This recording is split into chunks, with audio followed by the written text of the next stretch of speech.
Bismillahirrahmanirrahim. Alhamdulillahirabbil alamin. Wassalatu wassalamu ala Rasulillahi amma ba'd. Baik ikhwan sekalian, alhamdulillah pada kesempatan yang baik ini di sini kita akan kembali melanjutkan pelajaran bahasa Arab kita dari kitab Durusul Lughatul Arabiyyah Al-Arabiyyah li ghairin natiqina biha. Sekarang kita sudah masuk pada ad-darsus tsaniyah, pelajaran yang kedua. Jadi ad-darsu artinya pelajaran, as-tsaniyah artinya yang kedua. Jadi ad-darsus tsaniyah artinya pelajaran yang kedua.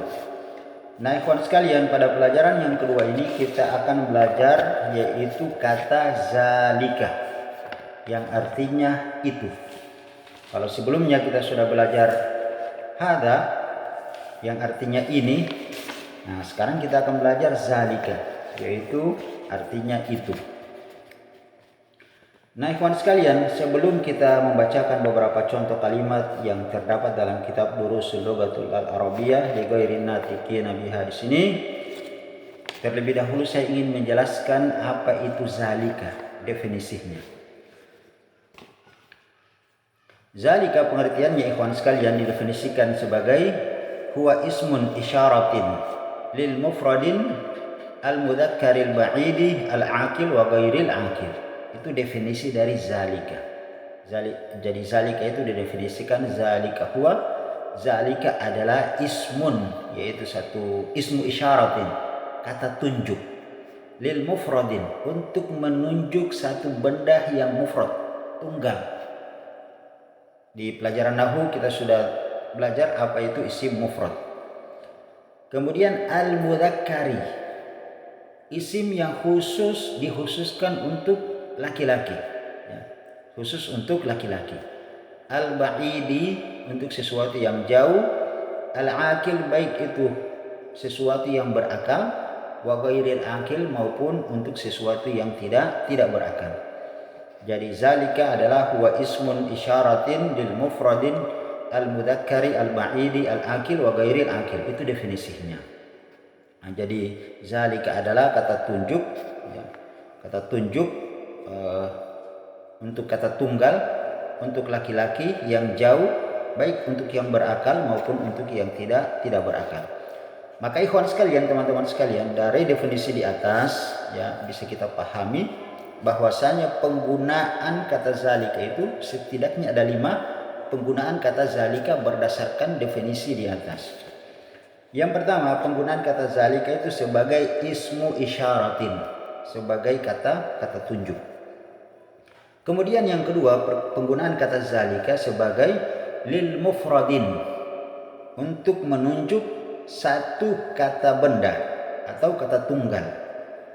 Kemudian yang ketiga, zalika digunakan sebagai al-mudzakkari, untuk menunjuk isim atau kata yang khusus untuk isim mudzakkar, khusus untuk laki-laki. Itu yang ketiga. Kemudian yang keempat, zalika digunakan sebagai al-ba'id, untuk menunjuk sesuatu yang jauh. Kemudian yang kelima digunakan sebagai al-aqil wa ghairil aqil, untuk menunjuk sesuatu, baik itu sesuatu yang berakal maupun tidak berakal. Nah, itu ikhwan sekalian penggunaan kata zalik berdasarkan definisi yang sudah kita sebutkan di atas. Maka ikhwan sekalian, mari kita berikan contoh. Misalnya kata zalik untuk menunjuk sesuatu yang berakal. Misalnya contohnya zalika mudarrisun, itu adalah seorang guru atau seorang pengajar. Kalau contohnya untuk kata tunjuk yang tidak berakal, misalnya zalika najmun, itu adalah bintang. Nah, ikhwan sekalian, sekarang mari kita lihat contoh kalimat, beberapa kalimat yang terdapat dalam kitab Durusul Lughatul Arabiyyah li ghairin natiqina biha. Pertama, di situ di samping ada gambar bintang, kemudian di sampingnya ada kalimat bahasa Arab. Ma zalika, apa itu? Ma zalika, apa itu? Ma itu adalah merupakan istifham, kata tanya. Ma, apa? Zalika, itu. Zalika najmun, itu adalah bintang. Berarti ditunjuk bintangnya itu dia posisinya jauh, ya. Untuk kata tunjuk yang jauh. Kemudian lihat pada gambar yang kedua di bawahnya ada gambar rumah dan masjid. Maka di situ ada bentuk kalimat haza masjidun. Ini adalah sebuah masjid. Menunjuk untuk gambar yang terdekat. Gambar terdekat di situ adalah sebuah masjid. Berarti haza masjidun, ini adalah masjid. Wazalika baitun, dan itu adalah merupakan sebuah rumah. Gambar yang terjauh di situ adalah sebuah rumah. Nah, ikhwan sekalian, untuk mengetahui sesuatu itu dia berada posisinya, posisi jauh dekatnya, posisi sesuatu terkait dengan jauh dekatnya, bagaimana kita menentukan? Maka untuk menentukan jauh dan dekatnya sesuatu itu dikembalikan kepada siapa yang berucap, siapa yang mengatakan itu. Misalnya ada seseorang mengatakan haza baitun, ini adalah rumah. Ada lagi satu mengatakan zalika baitun, itu adalah rumah. Jadi yang menjadi patokan kita siapa yang berucap. Terkadang menurut orang lain bagi mereka itu jauh, tapi belum tentu bagi kita itu jauh, ya. Sebaliknya, terkadang bagi orang lain itu dekat, tapi belum tentu menurut kita itu adalah sesuatu yang dekat. Mungkin menurut kita itu jauh. Jadi untuk menentukan jauh dekatnya sesuatu itu dikembalikan kepada siapa yang mengucapkannya. Kalau dia mengatakan haza baitun, ini rumah, berarti menurut dia itu dekat, tapi belum tentu menurut kita itu adalah dekat. Kalau dia mengatakan zalika baitun, itu adalah rumah, ya mungkin menurut dia itu jauh, itu adalah rumah. Jadi kembali kepada siapa yang mengucapkan. Kemudian ikhwan sekalian, lihat pada gambar yang ketiga, ada gambar kuda yang terdekat, kemudian gambar yang terjauh di situ ada keledai. Maka di situ dikatakan haza hisonun, ini adalah seekor kuda. Wazalika himarun, dan itu seekor keledai. Kemudian selanjutnya di bawah ada gambar seekor kucing. Maka ada bentuk pertanyaan, azalika kalbun, apakah ini seekor anjing? Itu kemarin artinya apakah. Ini juga istifham, kata tanya kalau dalam ilmu nahwu disebut dengan istifham, kata tanya. Apakah? Zalika itu kalbun, anjing. La, bukan. Zalika kitun, itu adalah seekor kucing.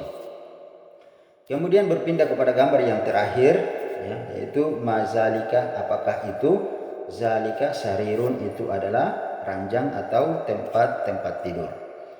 Sekarang ikhwan sekalian, kita berpindah ke sebelahnya, yaitu pelajaran man haza wa man zalika. Nah, ini pelajaran baru. Man haza wa man zalika. Siapa ini dan siapa itu. Sebelum kita melihat pada beberapa contoh ya kalimat di bawah ini pada kitab Durusul Lughah Al-Arabiyah ini, kita lihat dulu apa itu man haza dan apa itu man zalika.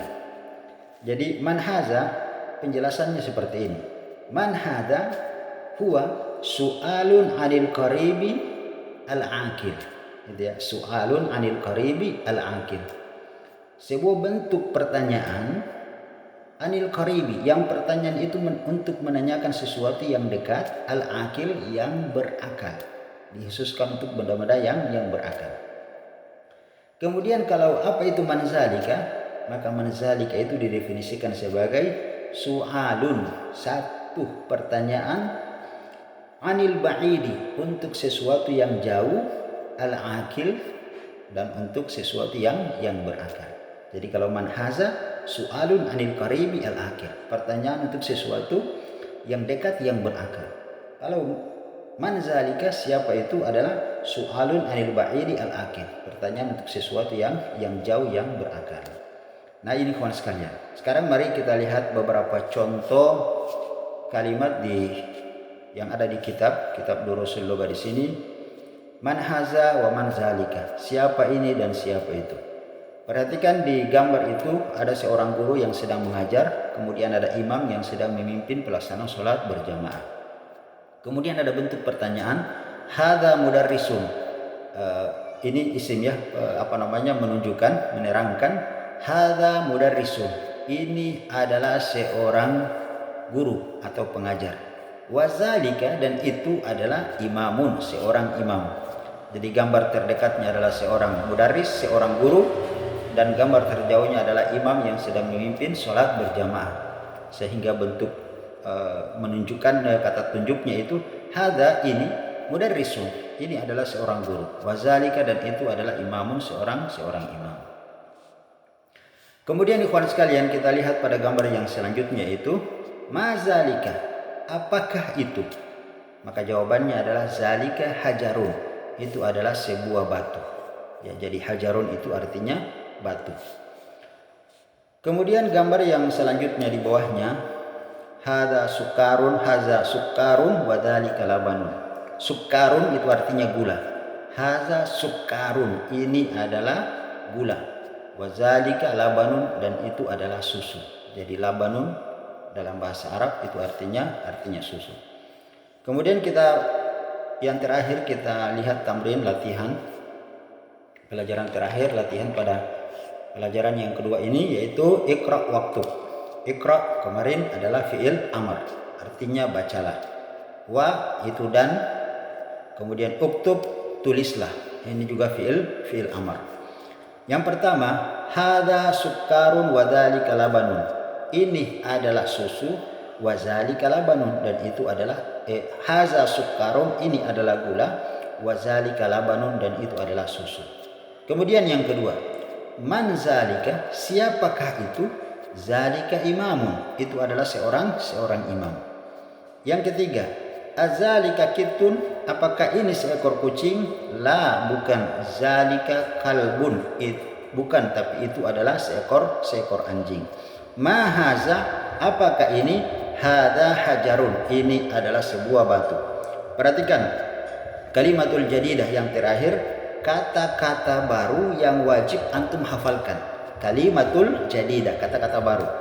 Ada beberapa kalimat baru dari pelajaran yang kedua ini. Yang pertama adalah imamun, yaitu seorang imam. Hajarun, batu. Kemudian sukarun, gula. Labanun adalah susu. Maka ikhwan sekalian, demikianlah pelajaran bahasa Arab kita dari kitab Durusul Lugha untuk Darsus Tsaniyah, pelajaran yang kedua. Insyaallah kita akan lanjutkan pada pelajaran yang ketiga. Jadi teman-teman sekalian, intinya di sini kita sedang mengumpulkan kosakata. Jadi antum harus hafalkan. Makanya di pelajaran yang kemarin saya tekankan antum harus menghafal seluruh kosakata yang ada di pelajaran yang pertama. Sehingga coba antum lihat ketika kita masuk di pelajaran yang kedua, kosakata yang kemarin kita pelajari di pelajaran yang pertama itu berulang di pelajaran yang kedua ini. Ya, dan di sini ada tambahan kosakata lagi, ya, kalimatul jadidah. Ya, kalimatun ini juga kosakata baru. Kata al-jadidah itu artinya baru. Jadi di sini ada 6 kosakata baru. Al-kalimatu artinya kata, al-jadidatu baru. Kemudian imamun, seorang imam. Hajarun, batu. Sukarun, gula. Labanun, susu. Antum hafalkan. Kita cukupkan sampai di sini ya ikhwan sekalian. Semoga bermanfaat. Subhanakallahumma bihamdik, asyhadu an la ilaha illa anta, astaghfiruka wa atubu ilaik. Assalamualaikum warahmatullahi wabarakatuh.